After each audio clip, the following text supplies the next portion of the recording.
Halo, selamat pagi adik-adik. Papa juga di rumah. Jumpa lagi dengan Kak Marlen di hari Minggu 14 Juni 2020, ibadah hari Minggu pelayanan anak GPI Marturia Jakarta. Bagaimana kabar kalian hari ini? Kakak berharap tetap sukacita ya. Walaupun hingga saat ini kita masih harus melakukan aktivitas dari rumah saja. Nah, kita akan beribadah dan segera memulai. Siapkan Alkitabnya, juga persembahannya, dan ikuti ibadah dengan sungguh-sungguh, baik berdoa, menyanyi, membaca Alkitab bersama-sama. Selamat beribadah adik-adik. Tuhan Yesus memberkati. Adik-adik, agar hati dan pikiran kita tertuju pada Tuhan, mari kita bersaat teduh. Adik-adik, mari berdiri dan kita menyanyikan lagu Mars Berkat PA bersama-sama.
Adik-adik, mari berdoa mengawali ibadah kita. Tuhan Yesus, kami mengucap syukur karena hari ini kami boleh beribadah kembali walaupun hanya melalui media online. Kami mohon kiranya Tuhan Yesus menyertai ibadah kami dari awal hingga akhir, agar Roh Kudus Tuhan selalu menuntun kami untuk sungguh-sungguh mendengarkan firman-Mu.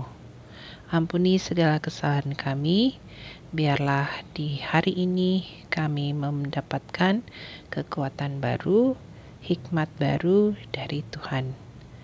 Dalam nama Tuhan Yesus kami berdoa. Amin. Adik-adik, yuk berdiri dan dengan semangat kita nyanyikan pujian bagi Tuhan dari Kidung Sekolah Minggu 337.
Shalom adik-adik, selamat hari Minggu. Kita berjumpa kembali. Kita akan memasuki pemberitaan firman. Namun, sebelum kita memasuki pemberitaan firman, mari kita berdoa untuk meminta bimbingan Roh Kudus agar kita bisa mengerti akan firman yang akan kita dengar nanti.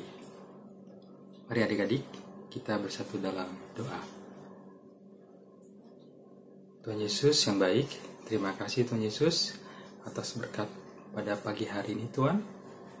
Tuhan Yesus, kami akan memasuki pemberitaan firman. Kiranya Engkau curahkan Roh Kudus kepada kami masing-masing, agar kami boleh bisa mengerti akan firman yang akan kami dengar nanti Tuhan Yesus. Berkati juga hamba-Mu yang akan memberitakan firman, agar bisa memberitakan firman dengan baik dan benar, tanpa kekurangan suatu apapun. Di dalam nama Tuhan Yesus, kami berdoa dan mengucap syukur. Amin. Nah, adik-adik, kakak akan membacakan firman Tuhan. Adik-adik bisa mempersiapkan Alkitabnya. Kita akan membaca firman Tuhan dari Kitab Perjanjian Lama, yaitu Kitab Kejadian pasal 31 ayat 43 sampai 50. Kakak ulangi lagi ya. Dari Kitab Kejadian pasal 31 ayat 43 sampai 50. Kakak akan bacakannya. Dan adik-adik membacakannya dari rumah masing-masing ya, pada hitungan ketiga. 1, 2, 3. Perjanjian antara Yakub dan Laban. Lalu Laban menjawab Yakub, "Perempuan-perempuan ini anakku, dan anak-anak laki ini cucuku, dan ternak ini ternakku. Bahkan segala yang kau lihat di sini adalah milikku. Jadi, apakah yang dapat kuperbuat sekarang kepada anak-anakku ini, atau kepada anak-anak yang dilahirkan mereka? Maka sekarang, marilah kita mengikat perjanjian, aku dan engkau, supaya itu menjadi kesaksian antara aku dan engkau." Kemudian Yakub mengambil sebuah batu dan didirikannya menjadi tugu. Selanjutnya berkatalah Yakub kepada sanak saudaranya, "Kumpulkanlah batu." Maka mereka mengambil batu dan membuat timbunan. Lalu makanlah mereka di sana di dekat timbunan itu. Laban menamai timbunan batu itu Yegar Sahaduta, tetapi Yakub menamainya Galet. Lalu kata Laban, "Timbunan batu inilah pada hari ini menjadi kesaksian antara aku dan engkau." Itulah sebabnya timbunan ini dinamainya Galet. Dan juga Mispah, sebab katanya, "Tuhan kiranya berjaga-jaga antara aku dan engkau, apabila kita berjauhan. Jika engkau mengaitkan anak-anakku, dan jika engkau mengambil istri lain di samping anak-anakku itu, ingatlah, walaupun tidak ada orang dekat kita, Allah juga yang menjadi saksi antara aku dan engkau." Demikianlah pembacaan Alkitab. Adik-adik, kita tadi sudah mendengarkan firman Tuhan. Kakak akan mencoba memberikan silsilah Yakub dan silsilah Laban. Kita akan mulai dari silsilah Yakub dulu ya adik-adik. Adik-adik tahu nggak Yakub itu siapa? Ya, bila adik yang belum tahu, kakak akan menjelaskannya. Yakub adalah anak dari Ishak dan Ribka. Kakeknya Yakub adalah Abraham. Abraham mempunyai anak Ismail dan Ishak. Ishak, ayah Yakub, menikah dengan ibunya, yaitu Ribka. Ishak dan Ribka mempunyai 2 anak.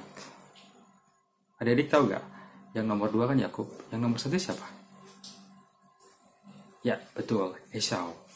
Kalau adik-adik pasti pernah dengar ya, mungkin di gereja pada saat sekolah minggu, siapa itu Esau, siapa itu Yakub. Esau dan Yakub pernah bersetegang. Kira-kira adik ada yang tahu gak? Nah, bila ada adik yang belum tahu, kakak akan menjelaskan. Esau dan Yakub bersetegang karena ada 2 hal yang membuat Esau membenci Yakub, bahkan mau membunuhnya. 1. Esau telah ditipu oleh Yakub, mengambil hak kesulungannya. Lalu nomor 2-nya, Esau juga ditipu oleh Yakub karena Yakub mengambil berkat yang diberikan ayahnya Ishak kepada Esau. Lalu ibunya Yakub, Ribka, mendengar pembicaraan bahwa Esau membenci Yakub. Esau akan mengejar Yakub kemanapun berada, bahkan akan membunuhnya. Lalu ibunya Ribka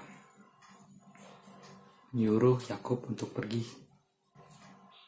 ke Aram, yaitu tempat kelahiran ibu Ribka, ke tempat Laban. Laban adalah paman kandung dari Yakub dan Esau. Laban kakaknya dari ibunya Ribka. Nah, pamannya Laban, silsilah keluarganya adalah Nahor. Nahor mempunyai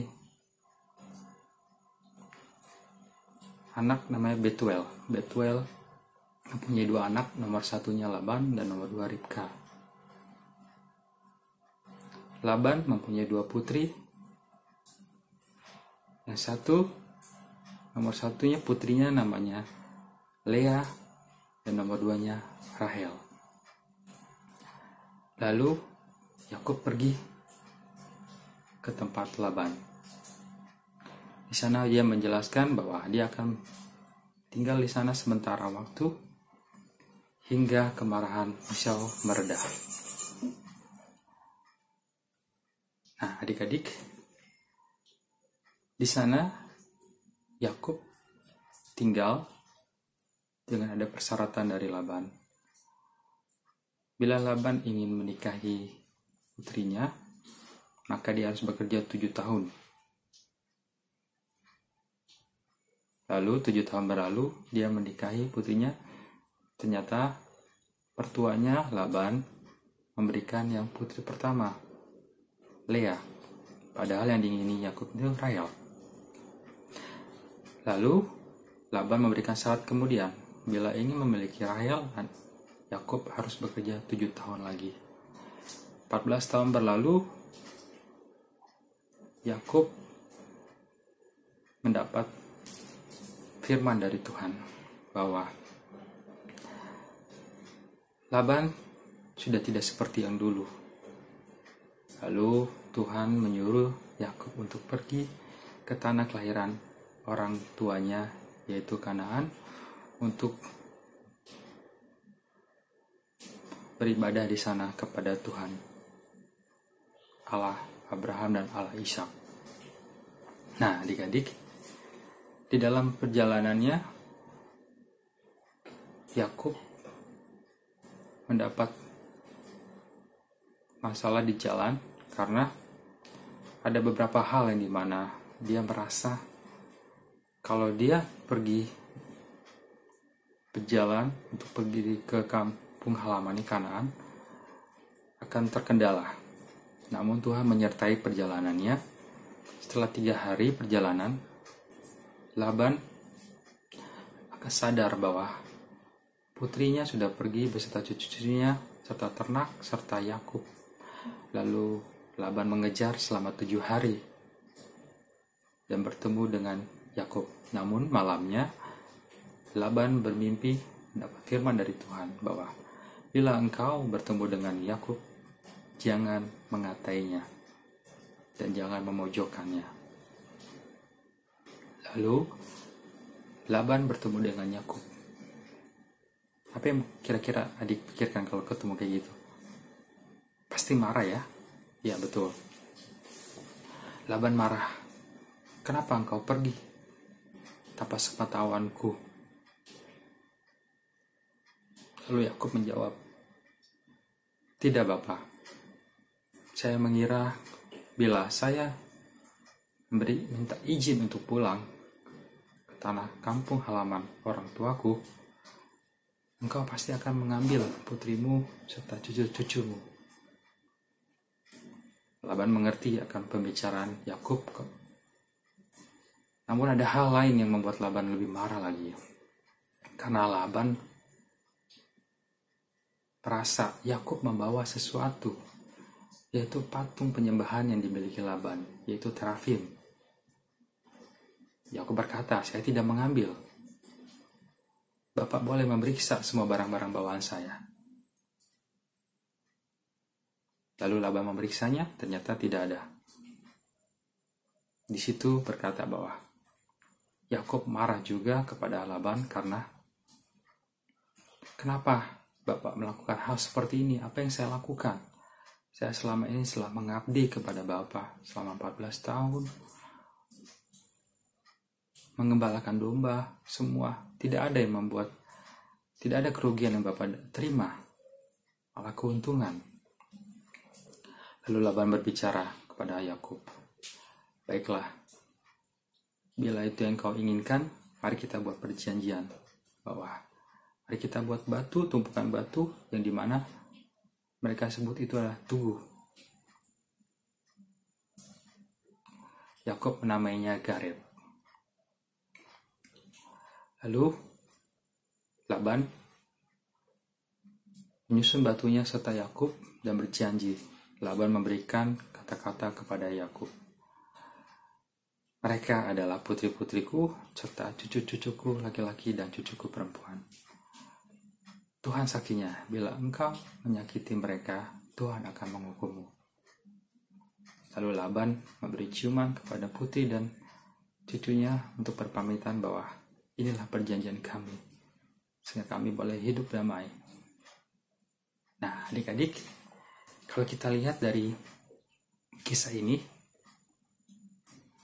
bisa kita lihat dari kehidupan sehari-hari.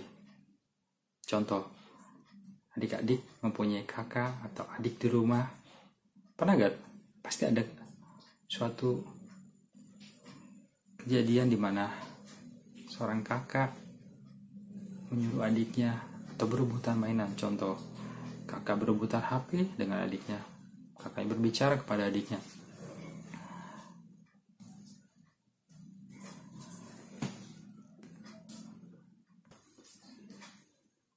Nah, adik-adik, ini bisa jadi contoh sebuah ilustrasi di sebuah keluarga.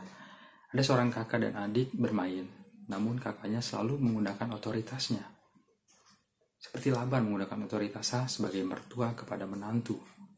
Nah, kakaknya ini melakukan otoritasnya bahwa saya seorang kakak, saya berhak melakukan atau menggunakan permainan ini, handphone contohnya, atau permainan yang lain kepada adiknya. Sedangkan adiknya berbicara juga bahwa kakak, aku kan masih kecil, harusnya kakak yang lebih mengalah. Nah, adik-adik, kalau mendapat situasi seperti itu, apa yang harus adik-adik lakukan? 1, kita harus bersikap saling menghargai. Kakaknya mungkin bisa berbicara dengan adiknya, adik, kita main bersama yuk. Atau kakak dulu bermain, baru ntar adiknya. Dan adiknya juga harus mengerti. Bila solusi itu tidak bisa didapat, mungkin adik-adik di rumah bisa minta bantuan kepada orang tua sebagai saksi bahwa kita berjanji bahwa kita melakukan hal sesuatu untuk bermain, harus bermain bersama. Betul tidak adik-adik? Ayo, siapa yang di rumah tunjuk tangan yang sering selalu bersih tegang dengan adiknya, atau main HP, main gadget, atau mainan hal-hal yang lain. Nah, kakak juga bisa ngasih masukan bahwa kalau bermain dengan yang itu bisa bersih tegang atau bisa terus, mungkin adik-adik bisa bermain dengan ayah atau ibu di rumahnya tanpa harus main gadget. Bisa melukis, menggambar, atau orang tua, ayah atau ibu yang menggambar, adik-adik atau kakak yang melukis atau mewarnainya. atau bermain-bermain yang lain, tak umpet di rumah. Itu lebih hal yang positif, bukan? Nah, itulah renungan pada pagi hari ini. Kiranya adik-adik bisa mengerti dan bisa melakukan di rumah. Seperti halnya, jadi ada 3 hal yang bisa kita ambil dari sikap firman ini, adik-adik. 1, kita harus saling menghargai, menghormati yang lebih tua, yang lebih muda. Lalu harus saling memaafkan bila ada suatu kesalahan. Dan ketiga, seharus kita sebagai manusia menepati janji. Sebuah janji harus kita tepati. Itu 3 hal yang harus kita ingat ya adik-adik. Demikianlah pembacaan atau renungan pada pagi hari ini. Tuhan Yesus memberkati.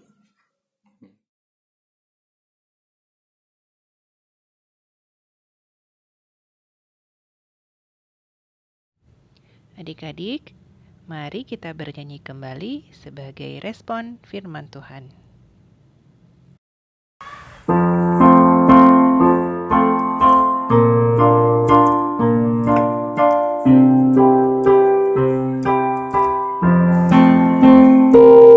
Siapa yang berpegang pada sabda Tuhan dan setia mematuhinya, hidupnya mulia dalam cahaya maka bersekutu dengan Tuhannya.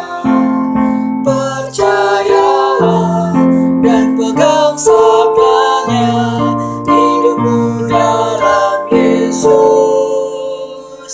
sungguh bahagia. Siapa yang berpegang pada sabda Tuhan dan setia mematuhinya, hidupnya mulia dalam cahaya maka bersekutu dengan Tuhannya. Percayalah dan pegang sabdanya, hidupmu dalam Yesus sungguh bahagia.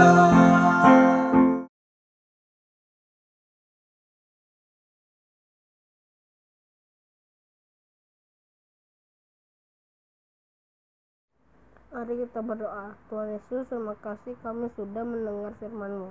Kami berdoa untuk gereja kami, GPB Marturia. Tuhan berkati pendeta, majelis, karyawan kantor, dan jemaat agar selalu sehat. Kami berdoa untuk orang-orang sakit di dalam gereja kami. Tuhan tolong sembuhkan orang-orang sakit yang ada di dunia ini, khususnya yang sedang terkena wabah corona juga. Tuhan berkati.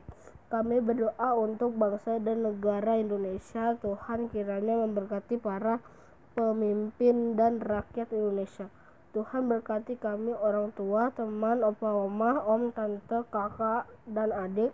Tuhan berkati. Terima kasih Tuhan, doa ini kami alaskan dengan doa yang Tuhan Yesus ajarkan.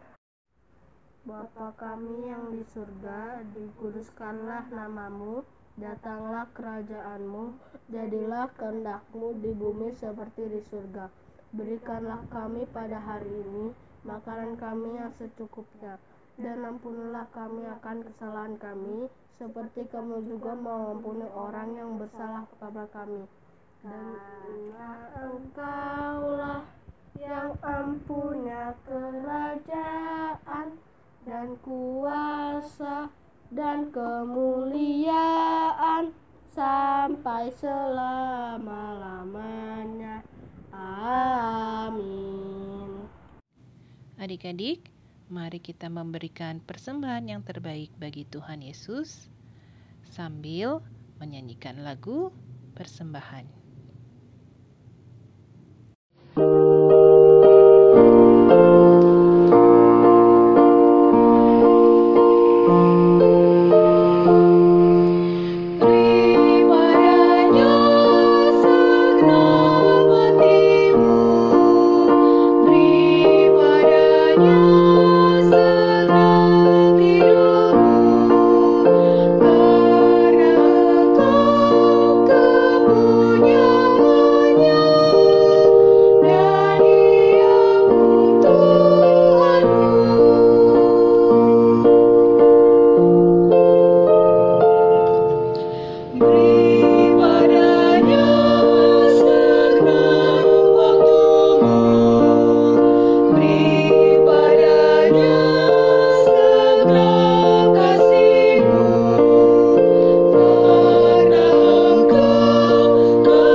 Mari kita berdoa untuk persembahan kita.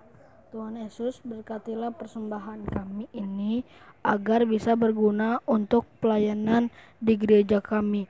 Terima kasih Tuhan Yesus. Amin. Nah, adik-adik, ibadah kita akan berakhir.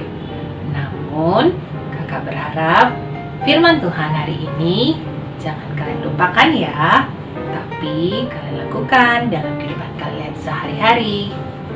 Nah, mumpung masih di rumah aja nih, kita bisa mengisi waktu kita dengan belajar bahasa asing, yaitu bahasa Inggris. Kebetulan minggu depan IMPA kita spesial banget karena akan mengadakan English service. So, see you next week. Bye-bye. Adik-adik, Tuhan Yesus mengutus kita untuk melakukan firman-Nya. Mari berdiri, kita nyanyikan lagu dari Kidung Ceria.